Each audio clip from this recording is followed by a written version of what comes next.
Hard work and dedication, no days off. You got to go get it because they ain't going to give it to you. I never had my hand out. I had my plan out. And if they talk shit, my brother going to knock they man out. Wide Open Entertainment. What it do? I'm your host, Hollywood Mac. And this is my brother over here, a.k.a. my artist, one of my best friends, Todd Lamar Robinson. What it do? What it do, man? Let's talk about it. Let's talk about it, man. So listen, man, you know, a lot of people always been intrigued about you know, what it is we do, how we got started. Right. So, you know, let's take it back to the beginning, man. Let's do it. Let's do it. So I guess it'd be fitting to talk about, you know, basically how we started, you know, getting down like we get down, you know what I mean? I guess that night at what, Jasmine's? Jasmine's. So what year was that?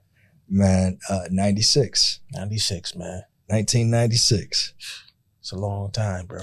So Yeah, the funny thing is, because you was in a singing group and I was in a singing group called Crewnique. right. So what did it for me with Crewnique was, you know, we were on the verge of, you know, making some things happen. Mm. So New Edition tour came. That's when I think Michael Bivins had 702. So Right. 702 was opening up for New Edition, and Right. you know, Missy Elliott wrote for 702.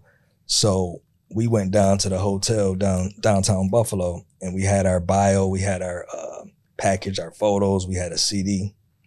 So just so happened when we pull up and we walk out into the lobby, Bobby Brown and Ralph Tresvant walked right up to us like, "Oh, what's up?" And you know, it's crazy because Bobby, man, you can smell Henny all on his breath. That joke was funny. I'm like, man, these boys is lit before the show. But you know, back then, I didn't understand that, you know, entertainers, you know, that's what they do to get into they mode, you know what I'm saying? And, Right. you know, get the juices to flowing and, you know, get into that, you know, entertainment mode or whatever, keep them going or whatever. So long story short with that, we gave them our CD and our package. Right.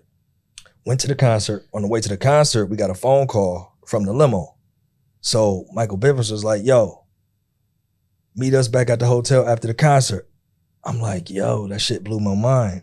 Right. So the concert didn't end up starting until 11:30. It's supposed to start at 8. I guess Right. they had some type of technical difficulties. I don't think they had broke down the Buffalo Sabres stuff, the floor and everything before Right. the concert. So we go back to the hotel, 2:30 in the morning. So we go, it's flooded, you know, women, everybody trying to meet them. Mhm. So Johnny Gill come and grab us like, "Yo, Mike want to meet y'all right now." Right. So it's 5 of us, supposed to be 5-part harmony. You know what I'm saying? Acapella was crazy. So we go stand in front of him. And I'm like, he like, "All right, fellas, let me hear it." That quick, he had a lemon in his mouth, you know what I'm saying? Getting his voice back from the show or whatever. So, you know, 2 of the members already was like, "Yo, man, yo, we was screaming at the concert, man. Yo, our voices hoarse." I'm like, I said, "You better sing." I said, "I don't give a damn. That's not," I said, "I don't know what y'all screaming like bitches for." I'm like, "Man, listen, I don't care. This is an opportunity, right?" Right. So boom, Blaze, he come in, he led. So then I come in after Blaze, and then Bo starts singing the lead. The other 2 ain't even come in. So we sung for like 30 seconds, and Michael Bivins was like, "All right, fellas, maybe next time," and slapped us all up. From that was it. I was done. That was the end of Crewnique. That was the end of it. That Grand was open, that was grand closing, man. man. What? So that same weekend, I ran into you Right. at Jasmine's, and you know, Yeah. But we had been friends Oh, of course. well before that. You of know what I mean? course, man. Since we was 6-7 Yeah. years old, Yeah. you know what I mean? But yeah, it was crazy because kind of similar to that story, but a little different. I was in a singing group, you know, me, Adam, Dave, Giovanni. But for me, I just felt like I was outgrowing that situation. You know what I'm saying? I felt like I couldn't maximize my potential in that group. You know what I mean? I felt like Right. I was just outgrowing the group, and I just felt like it was time for me to expand and do something different. So it's like when I seen you that day and you was telling me, you know, how your group, you know, dismantled or whatever, I'm like, "Oh, it'd be dope if we put something together, man." I didn't know that was gonna be a journey that was gonna take us on the ride of our lives. You know what I'm saying? We still rocking to this day. You know what I mean? It's a blessing, man. You know, It's funny, man, because you know, talking about that, I think about when we went to record our first demo at Kid Cole's spot. right. You know what I mean? And that was what, 98? 98. Yeah, 98. And that was the first time I ever really been in a real recording studio. Right. You know what I'm saying? So that was like my first real, just take of, what it took to really, make a record. You know what I mean? Learned a lot from Kid, you know what I'm saying? Brother Code, you know what I mean? Brother Code. But at that time, if you wanted a professional sound, you had to go through him. Yeah. There was no other place, you know what I mean? If you wanted your record to sound, he ain't changing. He's still doing it. He's still rocking. over there, man. He's still rocking. You had to go through him. But it's just like, I just remember that time, man. And just like, after I heard, what the first song we did was La Da Da, you know what I mean? It sure was. So I remember after hearing that joint and hearing my voice back on the big speakers, I was like, yo, wow. You know what I'm saying? And hearing myself mixed and, everything for the first time, it was crazy. You know what I mean? But I was addicted from that point. But for me, my musical, I say, my journey in music started with my pops. And my pops was like my first teacher, you know what I'm saying? Because he had a record collection, probably like 1,000 records, right? And he would play them joints. Did your pop sing? Yeah, he sung too. You know what I'm saying? I never knew he sung. Yeah. Well, for those who don't know, I'm a PK. My father's a pastor at Delaware Baptist. Now, I'm a PK, and for every ounce of the word, I'm a PK. You know what I'm saying? So what's funny? It seems like all the preacher kids want to go opposite of the pastor. I went very opposite. I know. I was out here. You hear me? You know what I mean? So, but so my father he would play all the, Motown, Donny Hathaway, Marvin Gaye, Stevie Wonder. So I'm hearing all of these sounds as a kid, you know what I mean? And it's doing something to me, you know what I'm saying? Even though I'm young, I don't really, you know what I mean? But I'm just gravitating to just the harmonies, the voices, and just hearing this, you know what I'm saying? And watching my father vibe to it. He would grab a new record, you know what I'm saying? Light some incense, turn the lights down low, and just be vibing to the music. And I'm vibing to the music too, right with him, you know what I mean? And, all the way up until they took me to my first concert, which was a New Edition concert. And I'll never forget, because that's the day I knew without a shadow of a doubt that's what I wanted to do. I remember going to the concert, and I remember watching. Was it the same concert I was at? This was at Shay's. Okay, what? Yeah, same concert. This is like this. You 12. This early. You about 12. Bobby Brown still in the group. Yeah, you about 12. Yeah, I'm young. I'm younger than that, bro. I'm younger than that. I'm probably like 10. But I remember going to the joint, and I'm watching Bobby do the pelvic thrust. You know what I'm saying? The girls going crazy. But I remember the reason I remember so vividly is because it was this girl named Ava. And if you out there, Ava, I was in love with you. To let you know, you know what I mean? But Ava, she was a 5th grader at the time. We went to Martin Luther Christian. But I remember her crying after the concert. And I'm like, yo, these ninjas that made Ava cry. Whatever they on, you want that. I'm on that. You know what I mean? So, from that day on, I was, I had the bug, man. I knew that's what I wanted. Who was your biggest influence from that age of like 7 years old to 13? Man, it was Mike. And there was New Edition, man. It was Mike and New Edition, honestly. You know what I'm saying? That's what it was for me. You know what I'm saying? Thriller, you know what I'm saying? New Edition had the Cool It Now and the Mr. Telephone Man, all that was, you know what I mean? That was it. That was those, of course, when Bobby Brown went solo, it was Bobby. But from that age, that young, tender age, it was all about Mike, though, to be honest with you. That was like so at what point did you realize that you had a voice and you wanted to use it? I would say, man, for me, I always would sing, but I went through phases, bro. I was rapping first, you know what I'm saying? You remember Jamon Perry? He DJ. He DJ now out in, he been in DJ in Atlanta for a long time, DJ Tech. Okay. You know what I'm saying? But anyway, he went to Bennett, you know what I'm saying? We grew up, he lived on Manhattan. So, going to freshman year, I used to just go to his. He was like about 2 years ahead of me.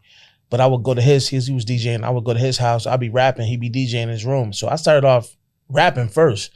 But I would always sing. But I remember one specific time I forgot what class it was in, but I was singing, and I seen chicks was gravitating to me singing. I'm like, I think I want to do this. You know what I mean? So once I knew the singing will bring the girls, it was a rap.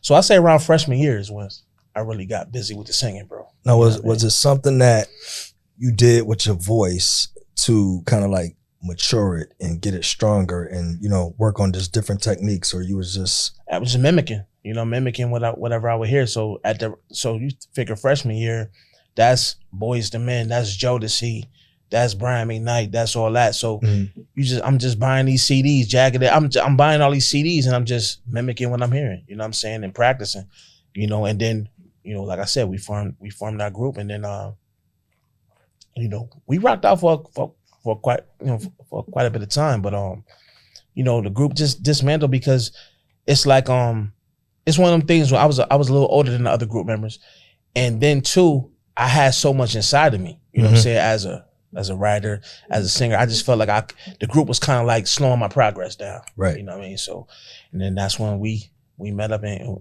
we got busy.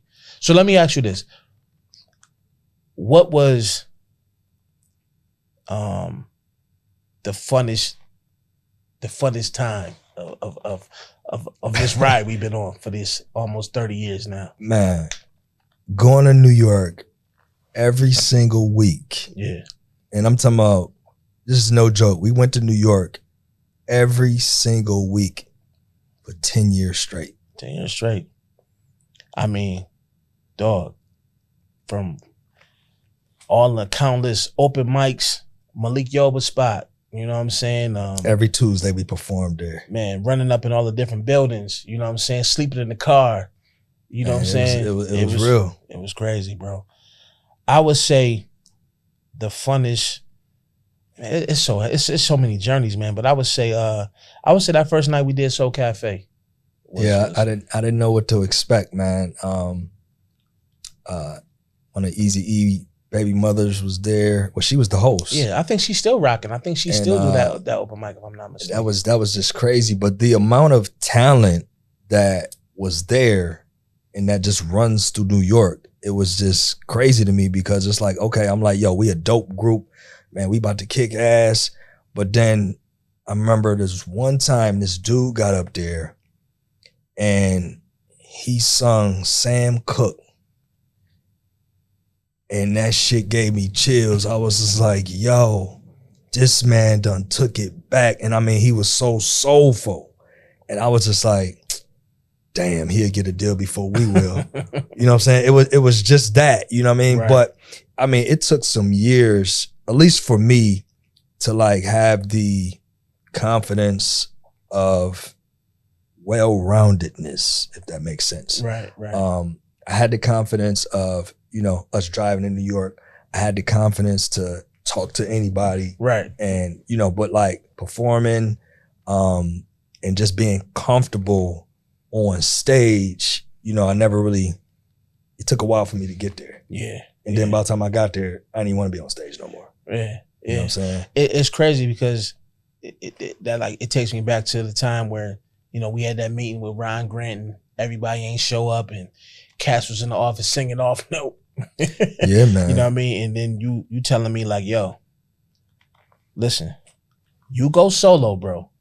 You know, and I already kind of felt that because I did everything in the group anyway, wrote all the songs, did all the leads and everything like that. But it was just that comfort. It was a comfort for me having my four brothers on stage with me. Right. You know what I'm saying? Because I never wanted to be up there by myself. I really didn't have that solo, you know, kind of mentality. I kind of always wanted to, you know, share the stage with my brothers, and it just felt more comfortable being on stage like that. But when you told me that, it resonated. And then I was like, you know, man, you always was the one organizing everything and making sure we got here and there. I said, yo, you might as well just take over the business, bro. I'll be the talent, you be the business. That's it. So that kind of, you know, kind of fast forward in the head, but that kind of sparks the second phase of our journey is when I became a solo act and, you know, you became my manager. And then that's when things started taking off. That's when it got real. You know what I'm saying? Because what I noticed is like, I remember a cousin of mine, you know, he was a rapper, and he always told me, yo, man, you know, see, you in a group, man. See, it's just me. But see, that group, man, you got different attitudes and different personalities, and people gonna be trying to pull you this way and pull you that way. He said, man, I ain't trying to let nobody deter me from my success. Right. And, when he said that, I'm like, man, you don't know what you're talking about, man. My group's solid until it wasn't. Right. You know what I mean? And then I heard his voice in my head. And, with their group thing, and we kept getting, different, we got like 10 different contracts from major labels. And it came down to a member not taking it serious and like, oh man, I couldn't make the trip, this and the other, and just going MIA on us without no notification. Right. You know what I mean? So I just felt like that was disrespectful. So every time a member did that, I'm like, yo, that's they out. That's it. We need to replace them ASAP. Right. And we do a new album. We get a new deal. And that's when I just really got tired of it. That's when I got sick of it. And then, that's when I left the group. Right. And then y'all was just going on tour and doing shows. And I remember you called me and you was like, yo, Matt, we need you back. And I'm like, nah, man, I ain't coming back. Right. You know what I mean? And then I think the last run, it was me, you, Adam, Dave. We did it. We did it one more time. Was that the Break You Off record? That was to Break You Off. Yeah. That joint was fire. And then that joint was making a lot of noise too. And shit. It was on the radio every week. That joint was making some noise. And I recall Adam and Dave, they said they seen, and it's funny because, mind you, this is 1998.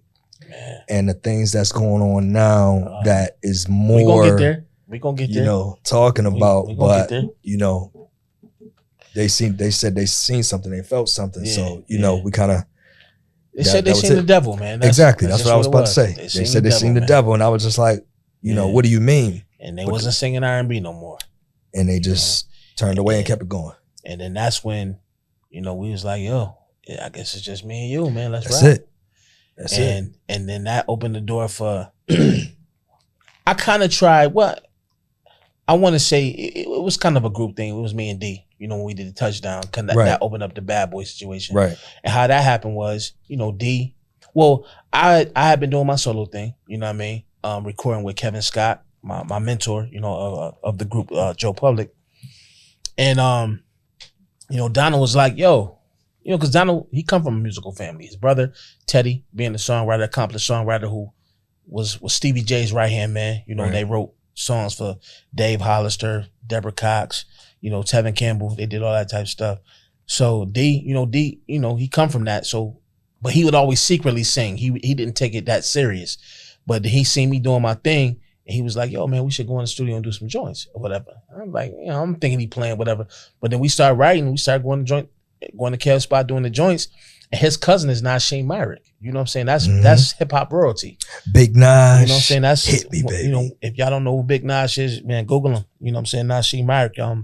What's B for Biggie? I mean, all kinds of TONY, Capone Noriega, he did all that, all the dope joints back in the day at Bad Boy and a very accomplished producer. But he was like, yo, let's do some joints and send them to my cousin. So I'm thinking, it's a shot in the dark. I'm like, whatever, man. Let do the joints. We send them to Nas, and Nas was like, yeah, y'all boys on fire. Y'all need to come down. Yeah. So then it came down to New York, and we ended up at Bad Boy, which is ironic because I think about all those years we was going down there, trying to get in Bad Boy. We could never get in. We could never, that opened the door for us finally getting in. Then when we got in there, we set the whole spot on fire. Set the whole spot on fire. You know what I'm saying? We was able to work with everybody in there. Everybody wanted to work with us. Making it a band.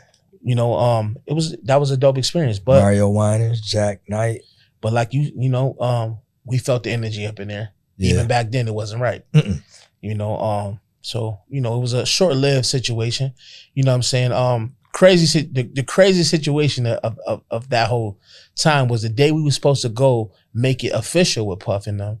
I wound up passing out in Jersey in the mall. Yep. But that was nobody but God, man. God. Especially looking how everything is going on with Bad Boy now, that it was just never meant for us to align with that. But that was a crazy time, man. You know what I'm saying? Dope time, crazy time. But even after that, I was able to get with Troy. You know what I'm saying? And then, get down with 3rd Street. You know what I'm saying? But even in that in-between, because it was an in-between period time where I linked up with Lazy, my man Lazy Boy, and we was a part of a production crew called the Designated Hitters out of California. And, I wrote for Slim from 112, Angie Stone, Kiki Palmer, You know, we did joints for Gorilla Zoe, Snoop. We did, you know, countless movie soundtracks. We did a whole lot in that in between time. Then I wind up signing with Troy and doing the Third Street deal, which that business wasn't right. Let's take a pause and add in, you know, who Troy is, Okay. so the people can know. So who is Troy, and who did Well, he find? Troy found Mario. You know what I'm saying? Troy is an accomplished A&R in the business, you know what I'm saying, who had his own label, and he found the singer Mario. He was a part of J Records, and Third Street was a division of J Records. And, you know, Troy's a very accomplished, I mean, he been doing stuff since probably since the 80s. He been making it happen. So, yeah, that's who I was signed to, you know what I mean? And once again, I found out, see, the crazy thing about this music business is that once you in it, you realize that everything that glitters ain't gold. Well, one thing that I would say, and that a lot of people don't understand, is that's why it's called the music business, because it's more business than music. Right. And at a young age, that's what I gravitated to. I gravitated to learning and getting all the information. It was 4 music books, everything that you need to know about the music business. And I read all 4 of them, you know, front to back. And basically they all had the same information, but they had different titles. Right. And I wanted to see if there was anything different amongst them, Right. but it wasn't. Right. But what it did was help me to be more fluent with everything about the business, from reading contracts, from percentages and everything like that. So that kind of helped, you know what I'm saying, the journey as well. So, you know, I would sit back and, you know, hear what people throw at us and whatever. And then, you know, we'd go have our little powwow, and I'm like, y'all, you know what? That ain't a good situation. Because see, for me, being a creative, you know, we always watching, you know, the MTVs, the BETs, and, you know, we seeing the videos and the interviews and the concerts, and it looks so glittery. You know what I'm saying? You get attracted to that. But then when you get in the game and you see that it ain't really that, you know what I'm saying? Right. It's a whole different monster. Everybody's a snake. Just like we realized with Jack Knight, you know, us being in there, him having the recorder, trying to record our ideas to make it his. Right. So many different snaky things that we noticed when we was at that whole Bad Boy situation. It was definitely eye opening to see what the game, especially being, you know, you being so giddy. And I tell people all the time, you know, like, you know, for all the youngins who want to be in this game, like, it ain't what you know, you see the jury, you see the cars, you see everybody living good on the you know, on YouTube, and everybody putting their highlight reels on Instagram, but that ain't real. You know what I'm saying? When you really understand what kind of monster this game is, you have a different, that's why look at it. You know a lot of artists today, they get caught up in everything else because they doing everything else, but making money from the actual music. So they got to get involved in everything else. Right. And, you know, not for nothing, a lot of kids that want to get on and want to do music, they work ethic sucks.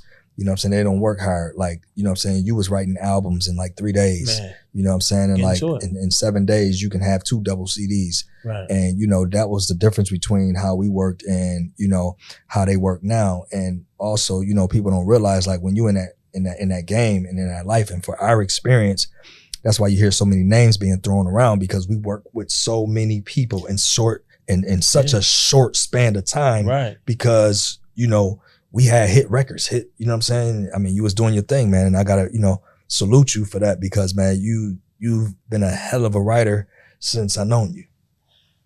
Man, to God, man. To God be the glory, man. That's all I can say, you know. Amen. Back in the day, you know, I would have took all that and like, it's all me. Right. But I realized, man, it ain't, you know what I'm saying? Right. And I guess that's gonna bring us to where we at now, man, because it's just been so many different phases of this walk. You know what I'm saying? There's been times that you walked away from it. There's been times that I turned my back on it, you know, and was doing other things, you know what I'm saying? Because people don't realize how draining, you know what I'm saying, doing this is. Right. You know, and how tough your skin gotta be to keep to I tell people all the time, can you go hear 12 no's before you get your first yes? And you still had the same passion to go in the studio and rock out and go as hard. Like, you heard a million yeses, but you heard all no's, but still, and that's what it was for me. Like, a no, it hit me different. A no made me want to just go work harder. Right. I never really, you know what I'm saying? It just made me want to step my game up. You know what I mean? Fortunately for us, we didn't really try. We wasn't looking for yeses. Right. Because we were just out in the city, out in Manhattan, out in Harlem, out in Long Island, out in Jamaica, Queens. But no, when I say no, I mean more or albums. less like, let's say it's a record and I'm pitching it to somebody. Oh yeah. And they may not want that record or, Right. or whatever the case may be. Somebody passed on or whatever like that. You know, some people can get discouraged by that. But for me, absolutely. it just made me say, I'm gonna write a doper record or I'm gonna do, you know what I'm saying? Because, you know, I got to my yeses, but I've heard some no's, and it all builds character. You know what I'm saying? But you gotta have the skin to wanna just, you know what I'm saying, take that no, tackle it, and move on to a yes. You know what I'm saying? A lot of these younger artists today, they don't, you know, they're not really built like that. You know what I'm saying? Not at all. Real sensitive. You can't be sensitive doing this. You know what I'm saying? Like a lot of times people ask me, oh, what's your favorite record you ever wrote? I ain't wrote it yet. You know what I'm saying? I ain't wrote it yet. You know what I'm saying? I don't get attached to songs like that, you know. Right. I don't. You know, but I guess I gotta segue to where I am now. And I gotta say, like, you just gave me my flowers, I gotta give you your flowers, man. You've always been a brother to me. You know what I'm saying? You've always looked out for me.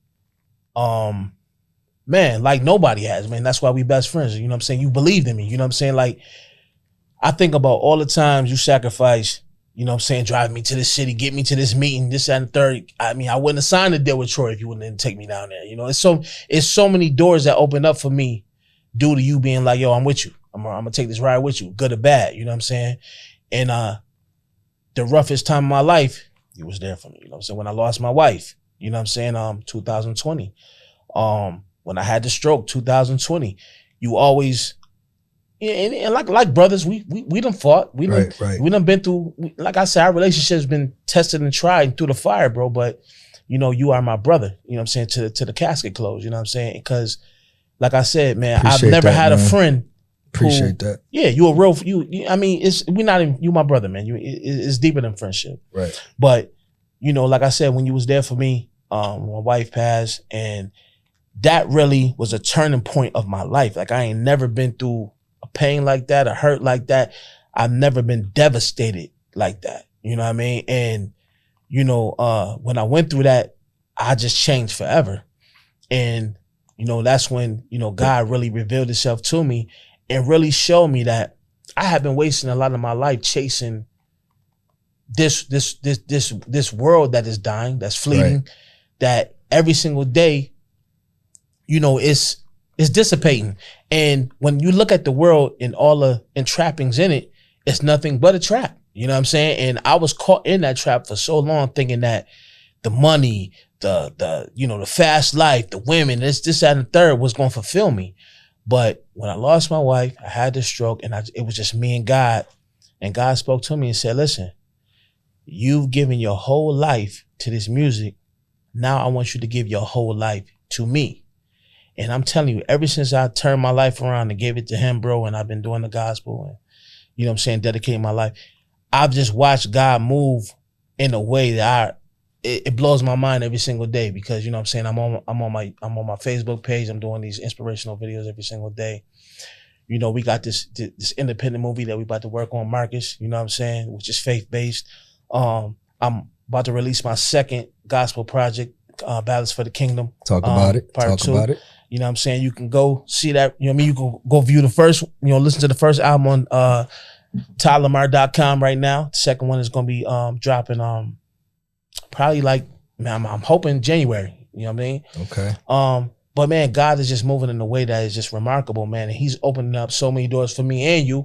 You see, we just left a meeting that was very positive. So it's like a lot of good things on the way. But it's like I'm seeing that by me making God the CEO of my life and not chasing these other CEOs it comes together. It's coming together, bro. So listen, this is what we're gonna do, man. I'm gonna throw out my Instagram, which is Mr. Hollywood Mac _ on Instagram, on IG. Throw them out your Instagram, and what we're gonna do is we're gonna definitely have to have a part 2 of the vision. You know what I mean? Yes, sir. Because yes, sir. you know, it's a lot to talk about, man. You know what I mean? Ty Lamar on Instagram. Todd T Rock Robinson on Facebook. Man, follow your boy, man. You know what I mean? Wide Open Entertainment here, y'all. You know what I'm saying? We signing off. Hollywood Mac, wise individuals doing everything. Peace and love.